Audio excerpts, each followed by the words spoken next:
Esto es El Popular en Radio, un encuentro semanal de información y análisis. Buenos días a todos y todas, esta es una nueva edición en CX40 Radio Fénix, un espacio de comunicación con los comunistas, los frente amplistas, los militantes sindicales y sociales. Y con todas las personas interesadas en la política y profundizar el proceso de cambios en nuestro país. Agradecemos todos los mensajes recibidos por mail, por teléfono y personalmente. Porque nadie te lo cuenta como nosotros. Esto es El Popular en Radio.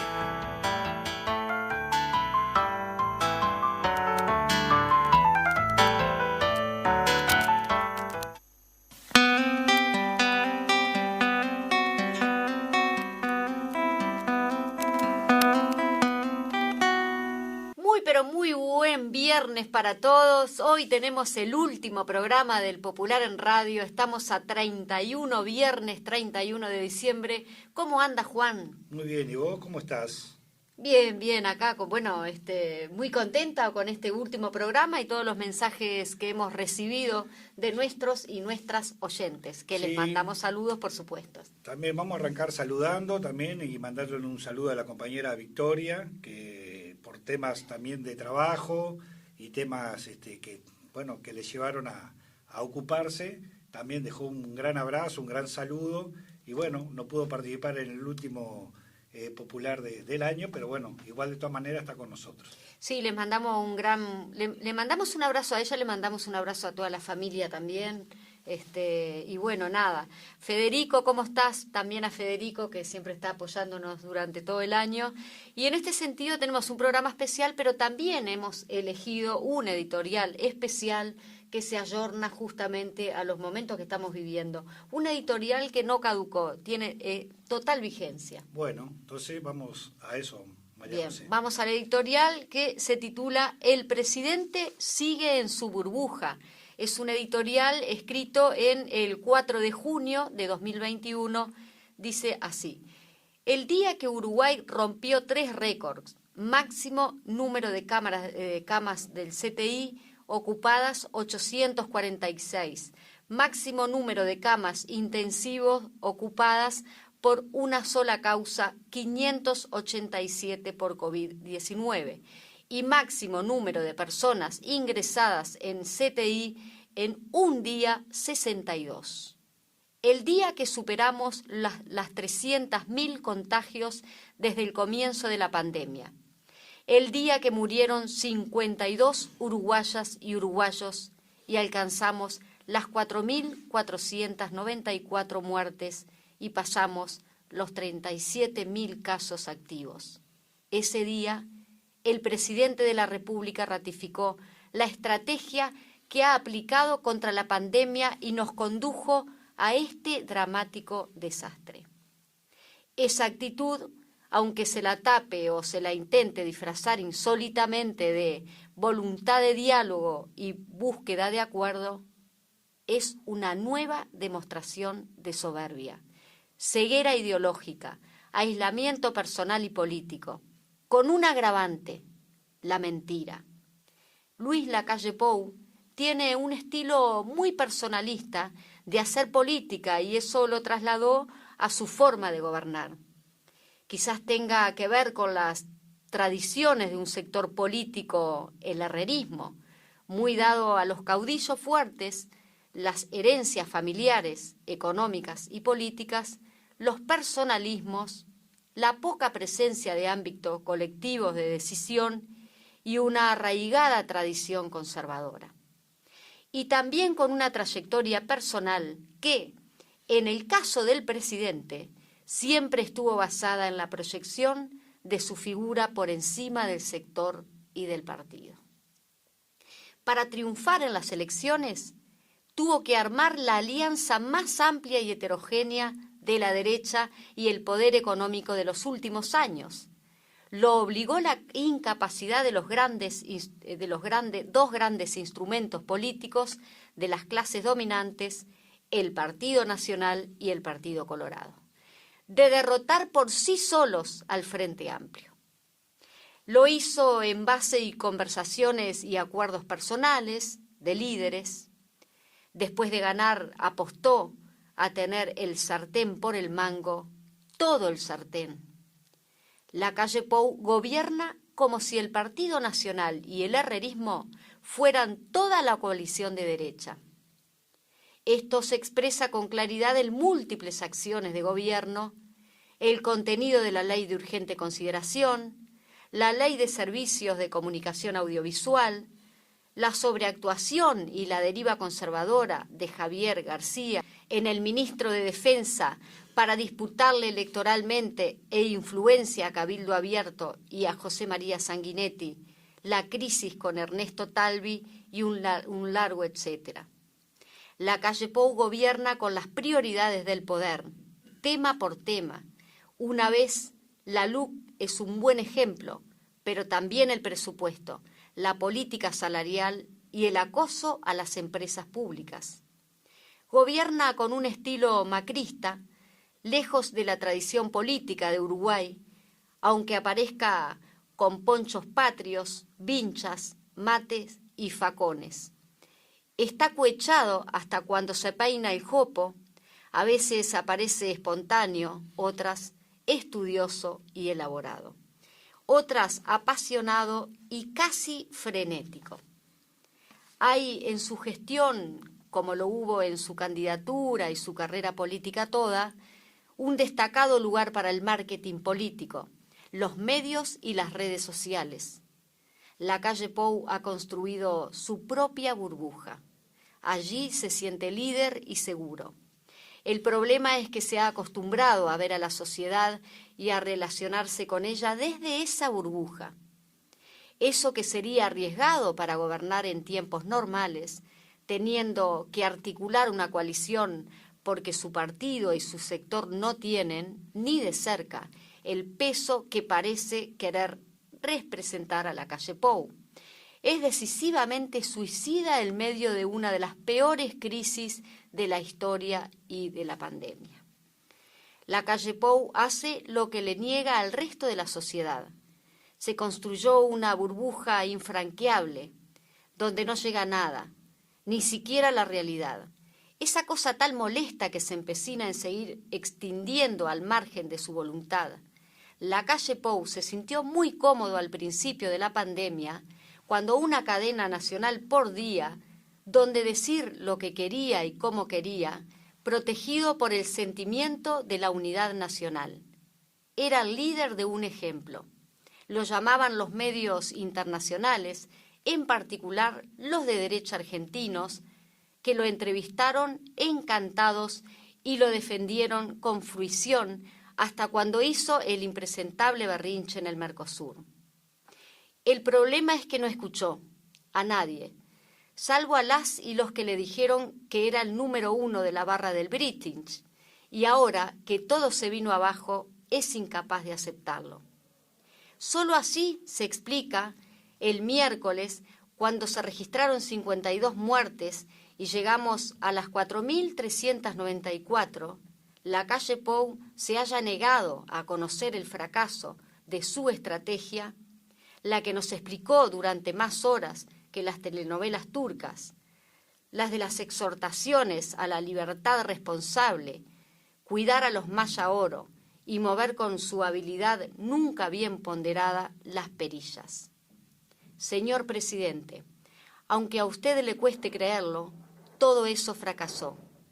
Eso es lo que nos tiene como estamos y estamos muy mal.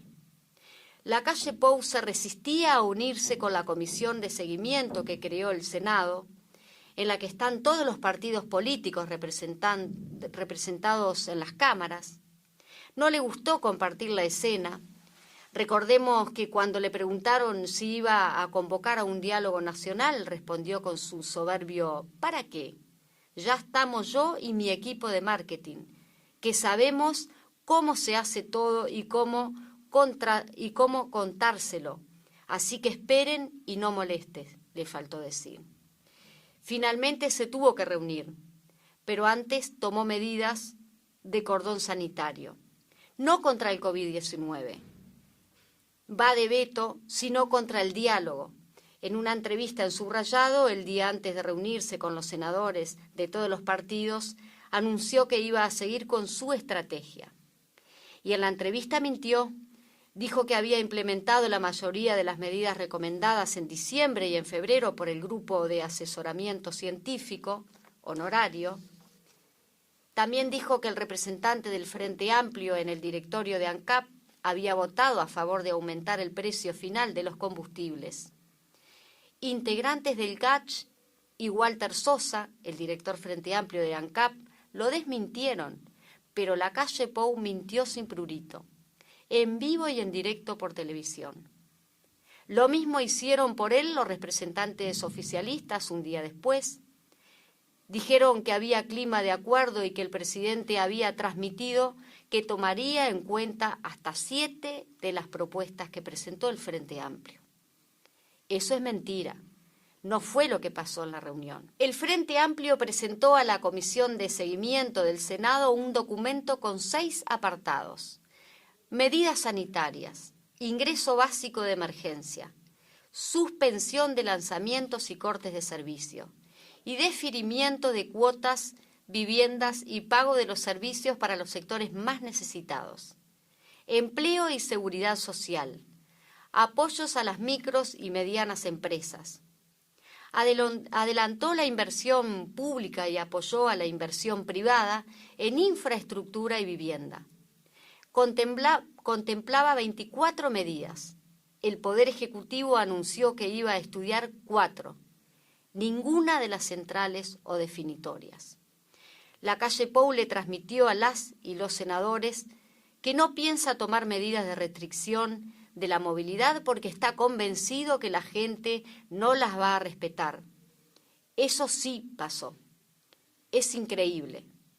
Él en su burbuja, alimentando con encuestas a la carta, porque las de verdad cada vez le dan peor. Dice que la gente no cumpliría medidas para proteger su vida. Otra vez los responsables son otros. En este caso la gente, y ya ni siquiera es por un hecho concreto, es por la presunción de una conducta futura, culpa preventiva. Increíble. Es hora de que salga de su burbuja, señor presidente. Hay que escuchar a los científicos y a los médicos, que unánimemente plantean la necesidad de reducir la movilidad social por un plazo acotado de tiempo, para frenar los contagios, las internaciones y las muertes. Para eso hay que adoptar medidas económicas que respalden a la gente y a las empresas. Y hay que hacer un diálogo en serio, donde se escuche y esté dispuesto a corregir. Usted, señor presidente, está sentado en un desastre por el fracaso de su estrategia. Así no se puede seguir. Bien, terminado el editorial, elegimos ese editorial justamente ya salido el 4 de junio del 2021, que creíamos y creemos, lógicamente que lo elegimos porque coincide con la situación actual.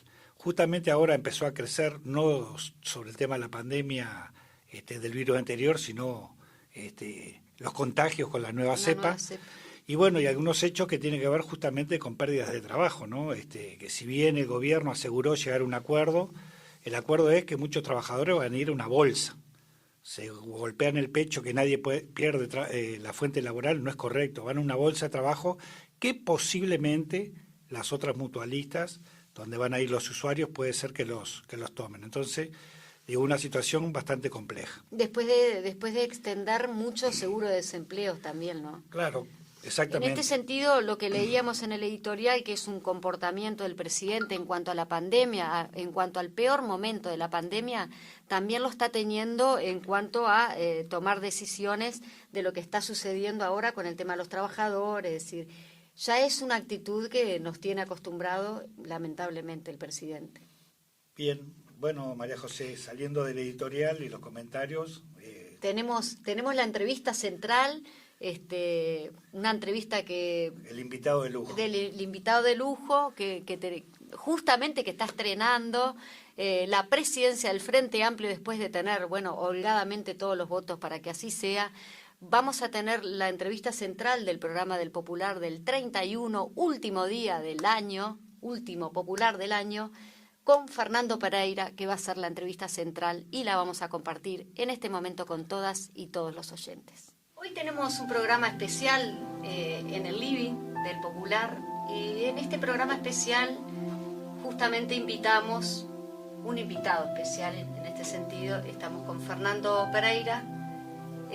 Teníamos programado llevar de determinada forma el programa, pero hay hechos recientes que modificamos y empezamos. Sabemos, obviamente, no podemos dejar pasar de que tuviste una reciente entrevista o reciente reunión con el presidente de la República, y queremos un poquito que nos interiorices de eso para luego sí desarrollar este programa desde el Living del Popular. Y es así, es una reunión importante porque el presidente de los uruguayos se reúne con el presidente electo de la fuerza política más importante del país, la más grande, la que tiene mayor votación en primera vuelta en el Uruguay. Y naturalmente el vínculo entre un gobierno y la oposición tiene que ser un vínculo de diálogo. Después hay diferencias que quedan plasmadas en la propia reunión. Tenemos diferencias sobre el referéndum, tenemos diferencias sobre la seguridad social. Nosotros creemos que tiene que haber un diálogo social sobre seguridad social que permita acuerdos amplios entre trabajadores, jubilados, empresarios, partidos políticos, gobierno, que garantice sustentabilidad de los proyectos de transformación que la seguridad social requiera. Y a eso exhortamos al presidente, pero luego, siempre que sea necesario, quedó abierta la puerta tanto para que el presidente del Frente Amplio llame al presidente de la República como al revés, y cada vez que el Frente Amplio necesite diálogo lo pueda hacer, y al revés también, ¿no? Si el presidente entiende que necesita conversar con la oposición política, naturalmente que ese nexo quedó abierto, y bueno, el Frente Amplio a partir de ahora va a tener una comunicación fluida que no la estaba teniendo, y que esas dificultades fueron hoy superadas, ¿no? Sí, se habló algo en perspectiva de lo que se va a realizar, es decir, claro, estamos en el marco del referéndum, ¿no? No sé si se desarrolló un poquito. Bueno, yo en general me he quejado de algunos comportamientos de algunos senadores, en el sentido que no debaten con ideas, sino que debaten con adjetivos, con insultos, con descalificaciones, y que esa no es la vía más adecuada, y también me he quejado de el retiro de huelguistas de las puertas de manera no adecuada para mi gusto con la fuerza de choque, pero allí sí se comprometió el presidente a interconectarse con el PICNT a través del Ministerio del Interior para que cuando alguna de estas cosas sucedan se procesen de la mejor manera posible, sin violencia, sin excesos y sobre todo sin fuerza de choque, que para trabajadores que están haciendo una medida pacífica no es necesario. Sí, que tan necesario es ahora porque justamente se dieron 2 incidentes o quizá más en los cuales fueron desafortunados en cuanto a la agresión de los sí, sobre todo el de Tres Cruces, donde se escapó un balín de goma que terminó lastimando a un trabajador. Eso es naturalmente innecesario, igualmente que sacar trabajadores de esa manera. Es claro que hay un artículo vigente de la ley que no permite el piquete, pero también es claro que es un artículo fuertemente cuestionado por la OIT y que yo estoy convencido es uno de los 135 artículos que vamos a derogar en la elección del 27 de marzo. Pero de última, tener un diálogo aceitado con la presidencia es una necesidad de cualquier fuerza política. Lo sería en el caso de que el Frente Amplio asumiera el gobierno en el 2024 también para el Partido Nacional. Entonces, digamos, construir diálogos interpartidarios es siempre una necesidad de una democracia potente como la uruguaya. Esto ha sucedido a lo largo de muchas décadas, sobre todo en la posdemocracia, y es un bien supremo a preservar. Entonces, el gesto de hoy democrático es que los dos estamos propiciando un diálogo que no disimule las diferencias, pero que no coloque las diferencias en las personas, sino en las ideas. ¿Lo evaluás de forma positiva? Sin duda, porque Bien. el Frente Amplio empezó un proceso para volver, pero volver implica hablar con los propios, y eso es salir a recorrer el país para hablar con los Frente Amplistas, pero también hablar con los no Frente Amplistas, con los que queremos que vuelvan el Frente Amplio, con los que se fueron desencantados, enojados, molestos, o los que están pensando que la mejor opción para el país es que vuelva el Frente Amplio. Y eso también supone diálogo no solo con el gobierno, con la oposición, con los partidos que le voy a pedir en las próximas semanas, sino también supone diálogos con los uruguayos y uruguayas de todas las organizaciones vivas de cada lugar. Y eso es un pueblo a pueblo que empieza ahora en enero y que yo espero que no termine nunca. No digo nunca en mi periodo de presidente del Frente Amplio, nunca. Que el Frente Amplio recorra los territorios siempre, porque es ahí donde se siente cómodo, es ahí donde vive, late y sueña. Estamos en un living del Popular bastante especial, ya lo decíamos al principio, con el expresidente del PIT-CNT, estuvo 37 años como dirigente sindical, no es menor, el PIT-CNT es la única central obrera de Uruguay. Pasaste por 3 etapas, si se quiere, presidente del PIT-CNT, precandidato a la presidencia del Frente Amplio, y bueno, si todo sale bien y así será, el 5 de febrero serás el presidente del Frente Amplio. ¿Cómo estás parado con eso? ¿Cuáles son las perspectivas? Bueno, estoy muy feliz, porque bueno, terminé una etapa dentro del movimiento sindical y quedó un movimiento sindical muy fuerte. Como dije en la entrevista, pocas cosas me preocupaban menos de cómo iba a resolver el movimiento sindical su dirección, porque tiene una madurez y una unidad que viene de más de 55 años y que la ha sabido mantener a fuerza de consenso, de acuerdo, de búsqueda de equilibrios, y esta no fue la excepción. Quedó de presidente un querido compañero que compartimos la coordinación con la Secretaría General durante mucho tiempo, como el compañero Marcelo Abdala y una querida compañera como Elvia Pereira y José López. Hay una dirección del PIT-CNT potente.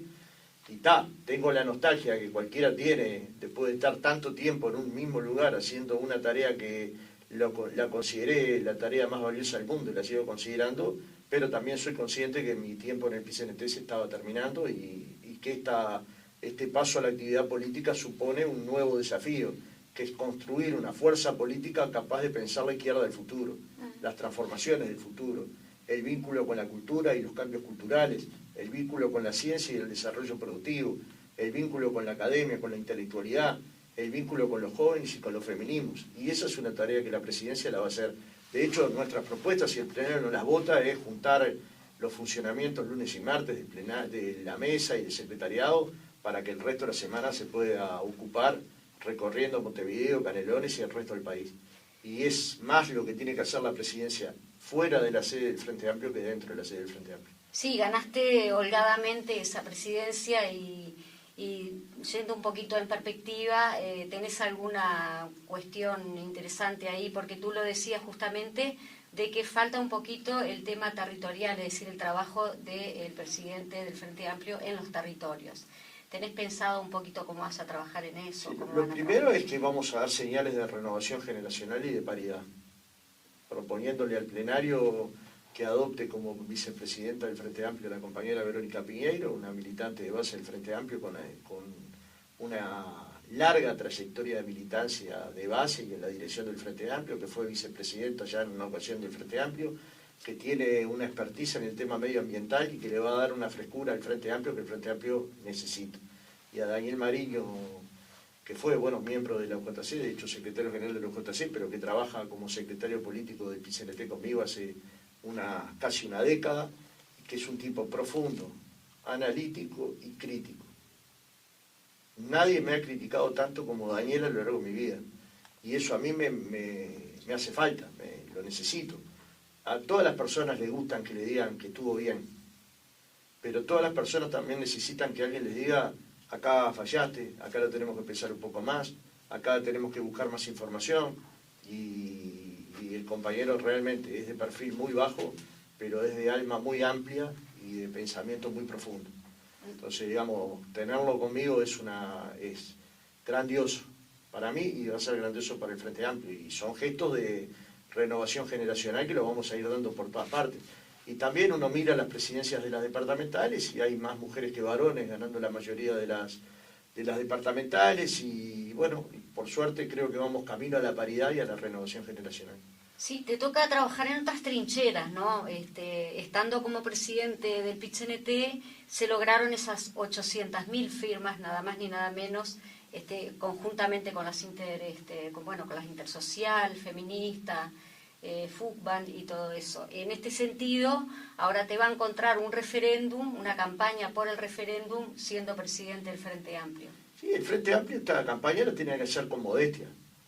Si el PIT-CNT, si FUCBAN, si la Intersocial Feminista, si la FEU y tantas otras organizaciones que han participado en la recolección de firmas tuvieron esta iniciativa y fueron capaces, junto con el Frente Amplio, de juntar, el Frente Amplio tiene que ser ahora uno más en la construcción de una mayoría para derogar la LUC. No estamos ante una batalla final, estamos defendiendo derechos. O sea, nuestro voto por el sí va a ser un voto en defensa propia. para defender la educación pública, para defender las empresas públicas, para defender el hogar de los uruguayos, para defender los derechos de huelga de los uruguayos y de movilización. Y cuando la gente vota en defensa propia no mira la bandera política que ejerció en la última elección, vota por sus derechos. Y acá la gente va a votar por sus derechos, de forma tal que el Frente Amplio tiene que tener una actitud de modestia para ir a golpear cada hogar, entregar un material en igualdad de condiciones con todos los restos de las organizaciones y con todos los uruguayos que se sumen a esta campaña, que van a ser muchos y de muy diversos lugares. Sí, estuviste visitando, bueno, los 19 departamentos, si se quiere. ¿Qué pudiste percibir como para futuro, justamente pensando en la campaña para el referéndum por el sí? Bueno, hay un cambio que es anímico, ¿no? Y lo anímico en la vida de las personas juega un papel fundamental. El estado del alma, ese que yo hablo mucho, tiene que ver con las ganas que tiene la persona de cambiar una historia que viene mal. Entonces, cuando uno habla con los frentamplistas y con los no frentamplistas, entienden que se empezó a construir una esperanza. No es porque me votaron a mí. El Frente Amplio volvió a ser la esperanza de los uruguayos. Entendieron que yo era el nombre de consenso, porque yo quiero tener la modestia de entender que no hubiera sido presidente del Frente Amplio si no hubiera tenido todos los apoyos que tuve. Digamos, puede ser que yo recoja también apoyos, pero recibí el apoyo del Partido Comunista, del MPP, de la convocatoria serenista progresista, de la vertiente, de Rumbo de Izquierda, del PCT, de PAR, de Abrazo, y de Bases de Montevideo, del interior, de Canelones, y ese apoyo me trajo hasta acá.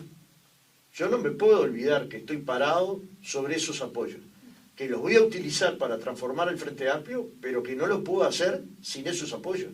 Con lo cual, también coordinar y consensuar con el resto, con el Frente Amplio en su conjunto, es una tarea privilegiada de un presidente.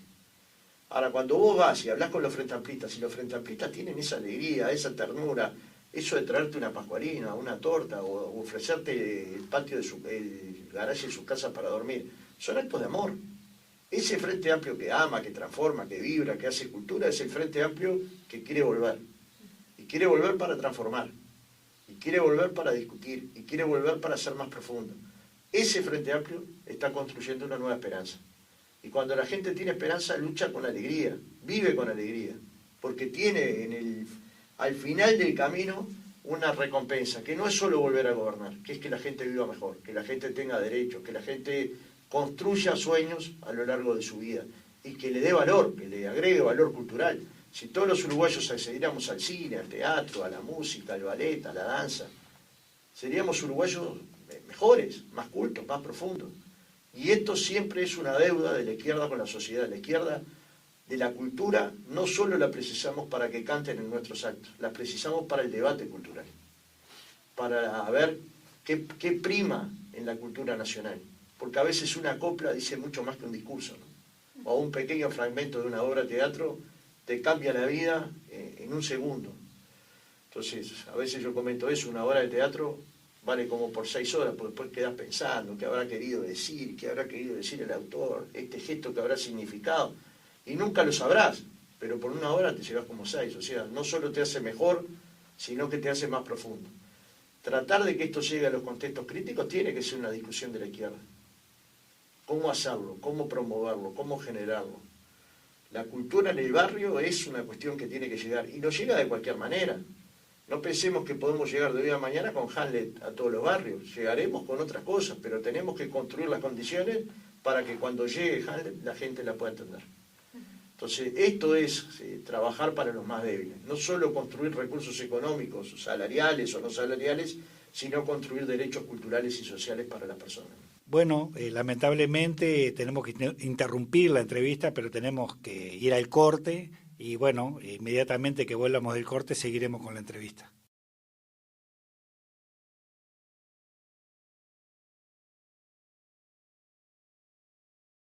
Retomamos nuevamente el programa, así que continuamos con la entrevista a María José. Vamos a la entrevista. ¿Y cuál es el principal reclamo, los reclamos que se te puede haber hecho, si es que así fue? Y los frentamplistas están molestos porque el Frente Amplio no estuvo, según ellos, donde tenía que estar, que era en su lugar. Entonces están molestos, se quejan de que no hayamos ido lo suficientemente al interior, de que no hayamos hecho una campaña lo suficientemente intensa en la segunda vuelta, que En fin, hay quejas de diverso tipo. Pero lo cierto es que nos volvió el optimismo. Y no volvió porque sí, también volvió porque el Frente Amplio fue capaz de juntar 400.000 firmas. Porque el Frente Amplio fue capaz de... sí, el Frente Amplio juntó la mitad. Perdón. Y la otra mitad la juntaron las organizaciones sociales, lo cual demuestra el poderío de ambas organizaciones, ¿no? Y luego de ambas colectividades, la social y la política. Y luego fue capaz de convocar a un congreso y discutir fuertemente una autocrítica. Mirarse para adentro sin lastimarse, pero sin dejar de mirar los errores. Y al mismo tiempo convocó una elección donde votó 40% más de personas que en el año 2016, cuando acabamos de ganar el gobierno. Esto da optimismo. Y cuando la gente recobra el optimismo, recobra la esperanza. Y de vuelta, porque voy a insistir hasta que termine mi periodo con que estamos construyendo la esperanza, que no es la izquierda 2024, es la izquierda 2050. Es la que tiene un proyecto a largo plazo, es la que tiene una mirada latinoamericanista, es una mirada con Lula, con Boric, con la izquierda latinoamericana, es una mirada que excede al Uruguay. Pero, queriendo sin querer, Uruguay se ha transformado para América Latina en el faro que alumbra el camino en la izquierda. Y eso es una responsabilidad agregada. Y con esa responsabilidad agregada es que vamos a seguir transitando, ¿no?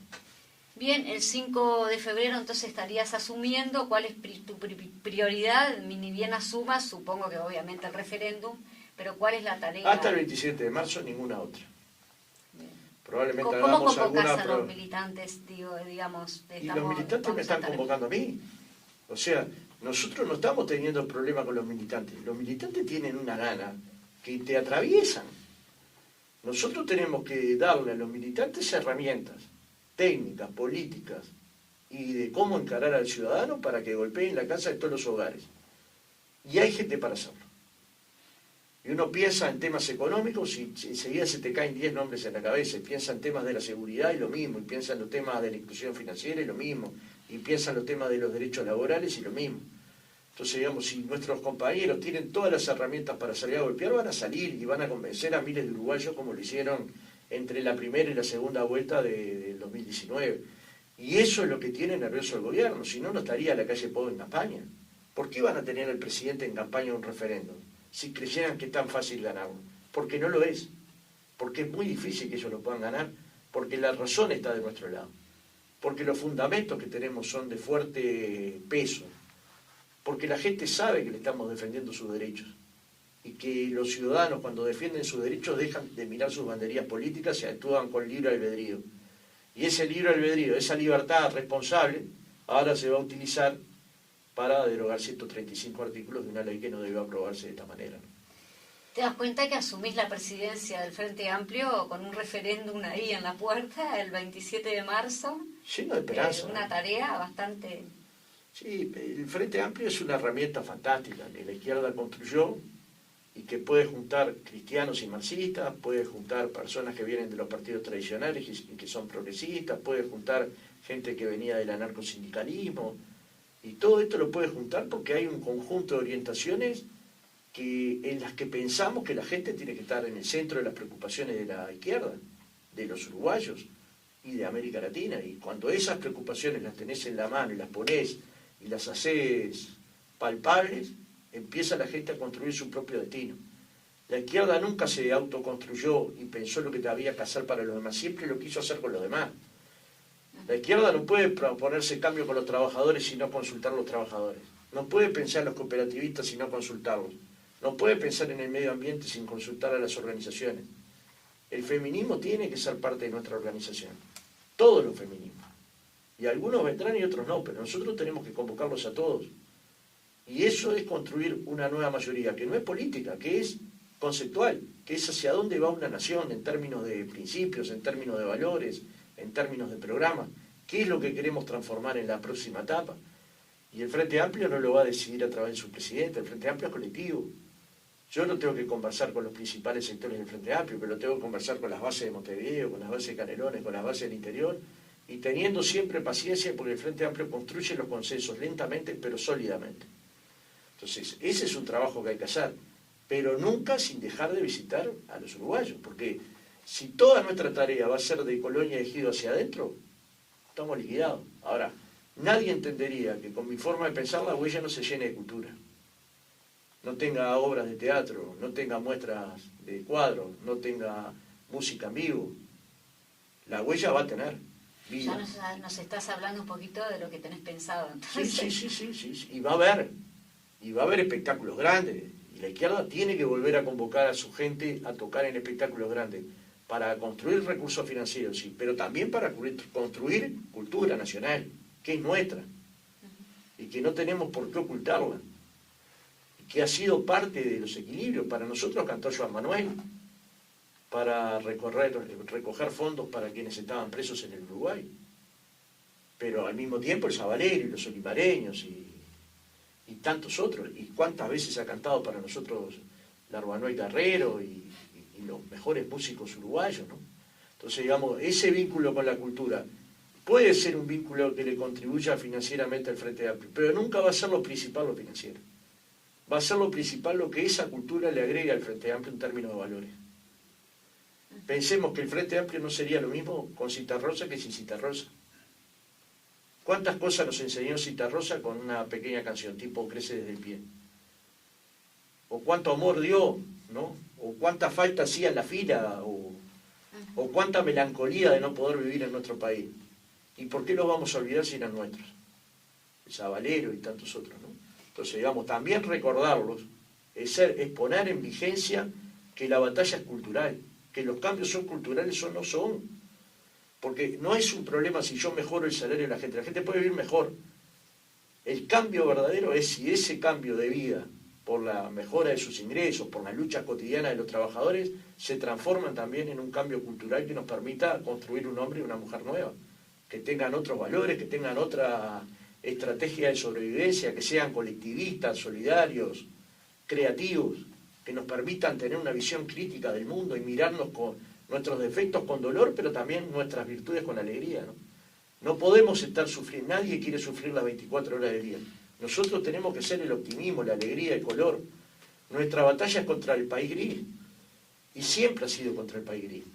¿Y dónde está el país de los colores? Adentro de un teatro, adentro de un cine, adentro de una sala donde hay bailarines de ballet, o de danza clásica, o de flamenco.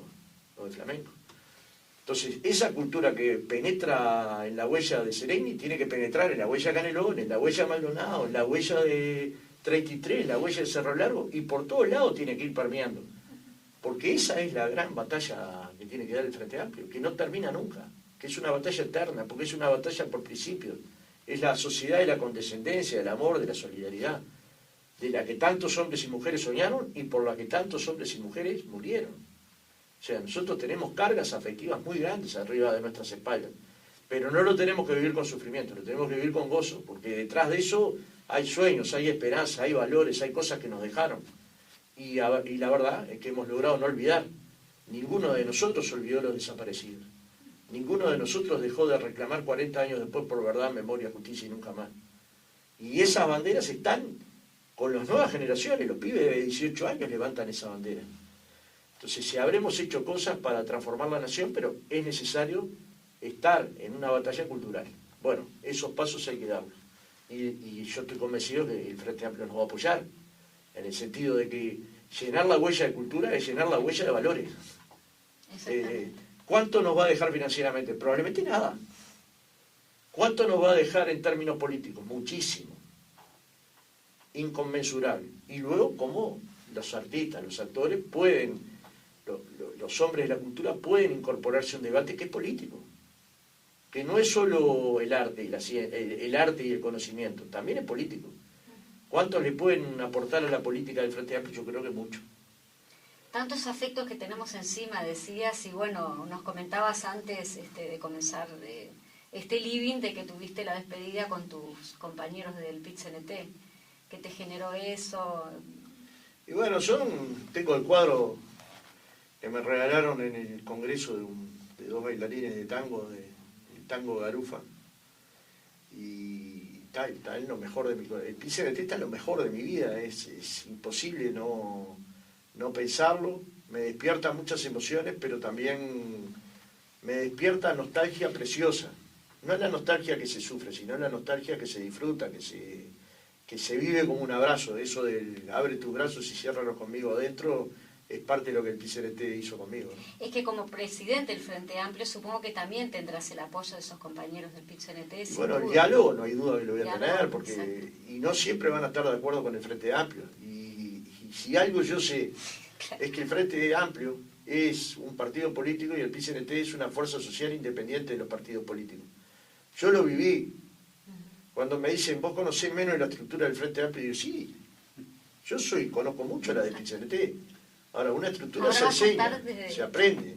Luego hay que tener condiciones para llevar adelante prácticas políticas que eviten, por ejemplo, la violencia política. La violencia de género en la política es inadmisible. No puede haber nadie que tenga violencia política basada en género. Entonces, hay cosas que son culturales que si no se cambian, la izquierda no tiene derecho a mirarse a la cara.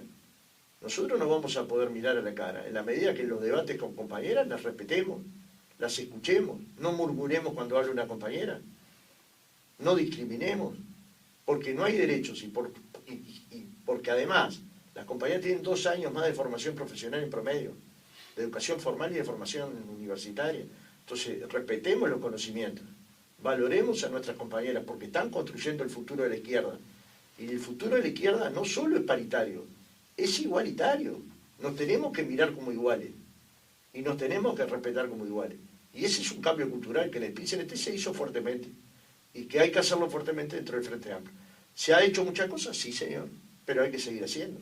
Nuestra sociedad y nuestra cultura, como bien dijo el compañero que ahora le toca estar en la Cámara, tiene que ver con cosas que las tenemos muy enraizadas. Nuestra cultura patriarcal y machista la tenemos atravesada en nuestro cuerpo, estamos infectados, decía el compañero, tiene razón. Y eso es un cambio cultural también. Y estamos infectados por el capitalismo, y esa es una batalla cotidiana para vencer, y todos tenemos nuestras propias fallas. Ahora, por tener fallas, ¿vamos a dejar de luchar? No. Cada día luchamos por ser mejores, pero sin olvidar que tenemos problemas para resolver, también de nuestra propia formación humanista, ¿no? Porque, insisto, si hay compañeras que llegan a un lugar y luego no las respetamos, estamos en el horno. Entonces, todos tenemos que hacer un enorme esfuerzo para construir un Frente Amplio más democrático, más paritario, más renovado generacionalmente. Yo puedo fingir, pero tengo 55 años.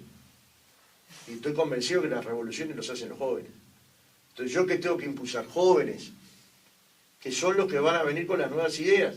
Es que los demás se tienen que ir. Al contrario, los militantes se quedan hasta el último día de su vida, pero dejan lugar. Exactamente. Y vuelcan sus experiencias. Y ayudan a los compañeros a que despeguen. Cuando te dicen, pero no son conocidos los compañeros que vos nombrás. Pero ¿cómo serían conocidos si no los nombrás? Entonces, en la medida que esos compañeros empiecen a hacer política cotidiana, van a ser terribles políticos. Porque son maravillosas personas, pero además son profundos. Entonces, muchos van a hacer este proceso. Y ojalá termine con liderazgos tan potentes que la izquierda se sienta potente programáticamente y potente con los candidatos que nos van a llevar al gobierno. Y yo creo que se está dando, porque, digamos, cualquiera de nosotros levanta la cabeza y se pregunta, ¿tenemos candidatos para presidentes o no? Y para presidentas. Y yo digo que sí, que tenemos, varios, por suerte. Por suerte. Y mirá si tengo gente para un equipo económico, y tengo. Tengo gente para la política exterior, y tengo. Tengo gente para la política interior, y tengo. Tengo para la política educativa, y tengo. Entonces, si tenés todos estos cuadros, y además tenés un conjunto de ideas para impulsar, la transformación empieza a darse casi sin darse cuenta, ¿no?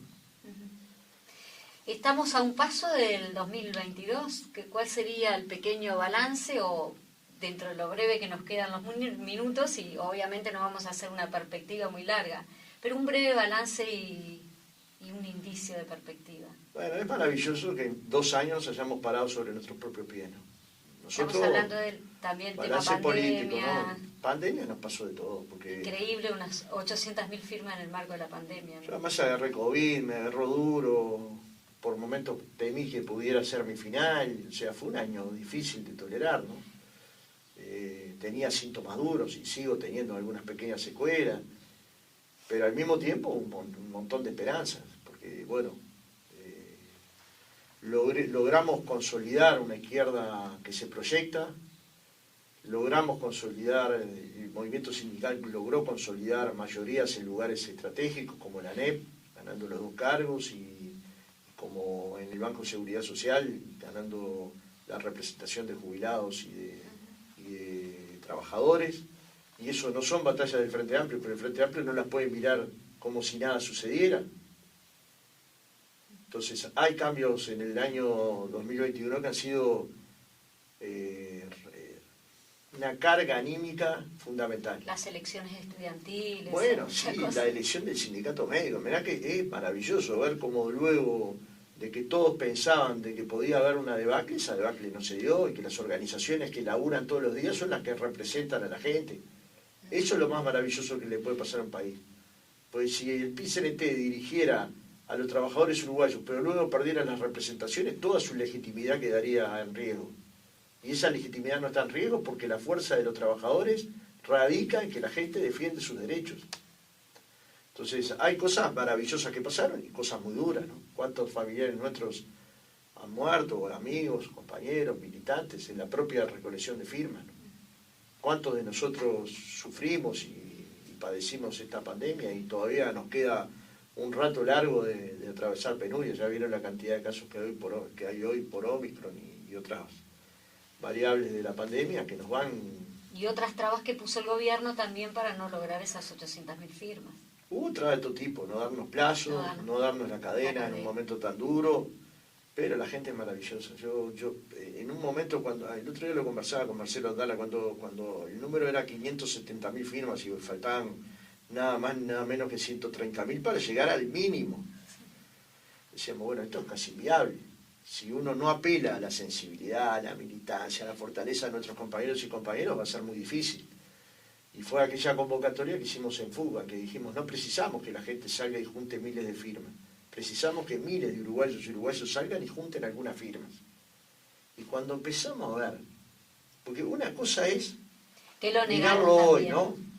Pero cuando empezás a ver que esas miles están y que salen a juntar 5 o 6, la emoción que yo por lo menos sentía era acalabrante. Acalabrante. Fue el día que le dije a Marcelo, llegamos, ¿no? Tranquilo que llegamos. Y faltaban 5 o 6 días todavía, y faltaban 40.000 firmas, que fue el dato último que me dieron cuando estaba en polémica en el bar. Y desde ese día que di el dato el domingo hasta el jueves que las entregamos, se juntaron más de 100.000. Ese es un pueblo que vibra, que sueña, que siente, que se apasiona, que sale a dar la pelea puerta por puerta, calle por calle, feria por feria. Hay que ver de nuestros jóvenes el esfuerzo que hicieron en el último mes para llegar ahí, ¿no? Y claro que conmueve. Si no te conmueves con eso, yo no sé con qué te podrías conmover. La verdad que no sé. Recuerdo muchas veces que Adriana me decía, ¿y llegaremos? Y yo le decía, solo hay una forma de saberlo, saliendo. Si salimos, vamos a ver qué pasa. Y si no, nos quedamos en casa porque hace frío, porque hace calor, porque hay viento, y nunca sabríamos si hubiéramos llegado. Entonces mi convicción, y la que siempre tuve, y la que le dije a los compañeros, con todas las dudas que teníamos antes de empezar el referéndum, es, cuando termine el 8 de julio, nos tenemos que poder mirar a la cara y decir, hicimos todo lo que pudimos para llegar. Bueno, fue mejor mirarnos a la cara y llegar, pero si no hubiéramos llegado, nos hubiéramos podido mirar a la cara. Y eso siempre es importante en la izquierda. Después que se resuelve, los jugadores a la cancha. Donde está la gente, está la dirección. La dirección no está un escalón más arriba. La dirección no está solo para proyectar la política que el Frente Amplio tiene que desarrollar. La tiene que desarrollar con la gente. Si la gente está juntando firmas, el Frente Amplio está juntando firmas. Si la gente va a pelear por un referéndum, el Frente Amplio va a pelear por el referéndum. Y eso hay que poderlo internalizar. Porque no somos superiores a nadie. En el Frente Amplio nadie es más que nadie. Por suerte nadie es más que nadie. A algunos nos tocan una tarea de mucha responsabilidad y la vamos a asumir y vamos a intentar dirigir el Frente Amplio, pero lo vamos a hacer siempre de manera colectiva. Siempre con otros y otras. Siempre pensando con otros y otras. Y siempre actuando luego con otros y otras. Y cuando hay diferencias hay que laudarnos.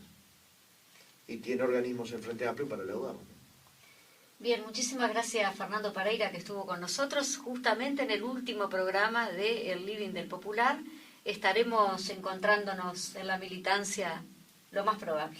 Gracias, siempre nos encontraremos. El futuro presidente del Frente Amplio, estuvimos el 5 de febrero, estaremos allí estrenando al presidente del Frente Amplio, Fernando Pereira. Es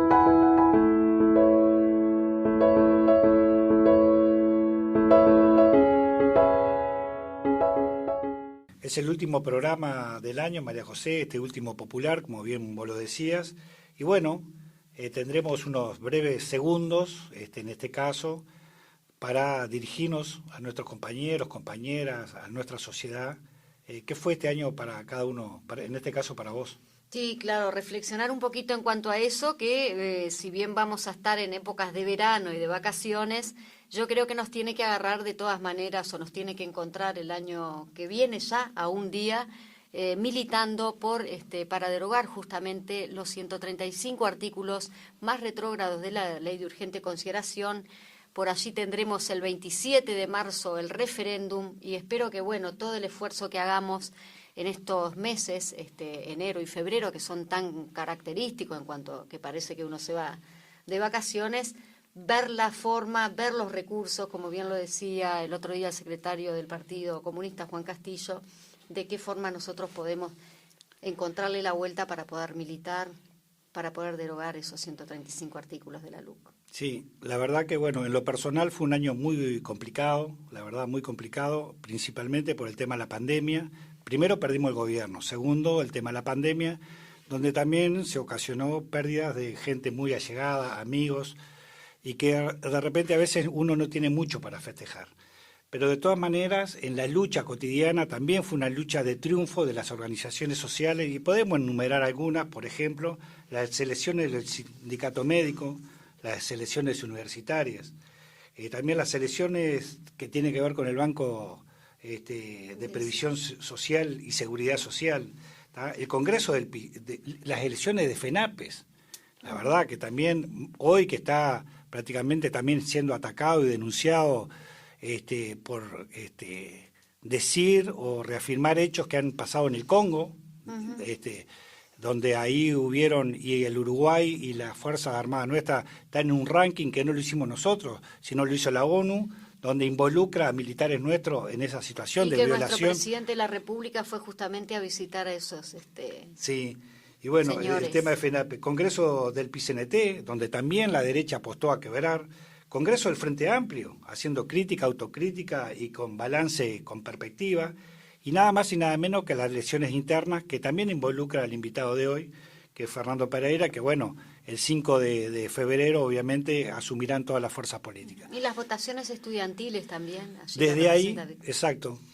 No, desde ya ahí, que traje una lista ahí, yo le paso. Desde ahí, haciendo la reflexión última, un saludo grande y un fuerte abrazo para todos, y a pocas horas que comenzaremos el nuevo año, 2002, nos encontrará obviamente luchando para poder conquistar y derrocar la ley de urgente consideración, esos 135 artículos que son los más nefastos de la ley. Así que ahí en este camino nos encontraremos nuevamente y bueno, que levanten las copas y que brinden por un año mejor. Y para despedirnos, Juan, si te parece, vamos a pasar saludos finales de nuestro queridísimo Julio Toyo, que lo tenemos allí en las columnas nuestras, y también con el saludo del secretario general del Partido Comunista, Juan Castillo. Ahí ya con esos dos saludos, grandes saludos, nos estamos despidiendo hasta el año que viene. Hasta el año que viene. Y se fue el 2021, con 800.000 firmas se fue, que nos advienen el 2022 con un 27 de marzo que ya te voglio dire, el 27 de marzo. Es todo sí, sí, sí. Como la gente que hace las ollas populares, los compatriotas que van hoy a comer allí, que no tienen para el refugio familiar, para tirar una carnecita al fuego, un choricito, una hamburguesa, lo que sea, cualquier cosa. Para la familia todo es bueno, estar juntos. Estar juntos a los de Casa de Galicia, no a los del Congo. Los del Congo están ahí por su cobro, por su dinero, porque le van a pagar en dólares. Los de Casa de Galicia pasaron el peor fin de año que se puede imaginar nadie. Primero, por el afán enorme de atender a la gente. Porque la salud es así. La gente de la salud es maniática por su trabajo. Son locos por estar al lado del paciente, por atenderlo, por cuidarlo, por recuperarlo, porque salga. Y cuando sale uno del COVID-19, lo aplauden. Porque es así la gente de la salud. No se merecían los muchachos de la avenida Millán tener este fin de año. Que hay fórmulas, que patatín, que patateiro, yo qué sé qué. Bueno, están mejor todavía, a pesar de eso, que todos los ciudadanos que murieron estos días. Estos días ha sido una masacre de muertos y de difuntos. Ya no es aquello de andate Bonomi, porque Heber con irse no alcanza. Tiene que rendir cuentas. Tiene que rendir cuentas.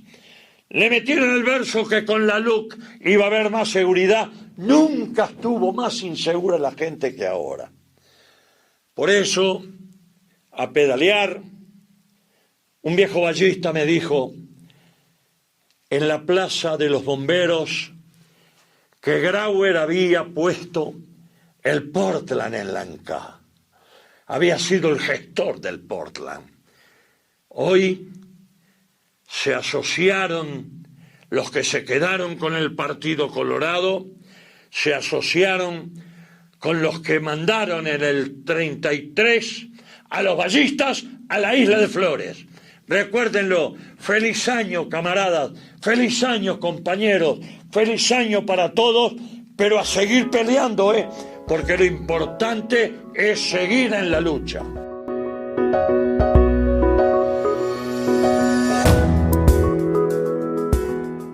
Amigas, amigos, compañeros y compañeras, todo, a nuestro pueblo, a todos los que le podamos llegar con este mensaje, porque quisiéramos abrazarlo a todos en el mismo momento, a todos y a todas, a los compañeros frente amplistas, los que han librado una batalla tremenda a lo largo de todo el año, y también ahora que todavía están contando los votos de esa elección formidable del Frente Amplio, a los compañeros militantes del movimiento popular, de las organizaciones sociales, los sindicatos, los cooperativistas, las feministas, los jóvenes que han dado increíbles batallas durante el año. Ha sido un año importantísimo, un año de mucha lucha, de mucha pelea. Tenemos el derecho, tienen ustedes el derecho de poder brindar. Ahora, dentro de un ratito, en estas horas, poder brindar con sus seres más queridos, con sus compañeros, con sus compañeras, con sus hijos, con su papá, con su familia, con los amigos.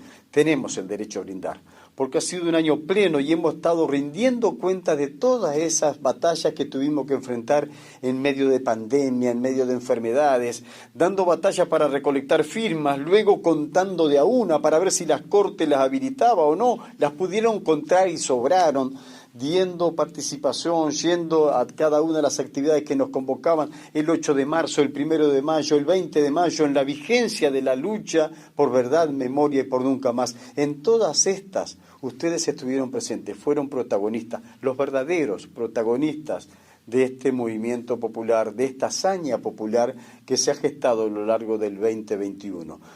Nos merecemos un buen año 2022. Un feliz año rosado para todas y todos ustedes, en donde, descansando un ratito, algunos días de playa porque lo merecen, estemos todos fresquitos para librar el 27 de marzo una campaña para anular los 135 artículos más negativos de la LUC. Feliz años, compañeros y compañeras.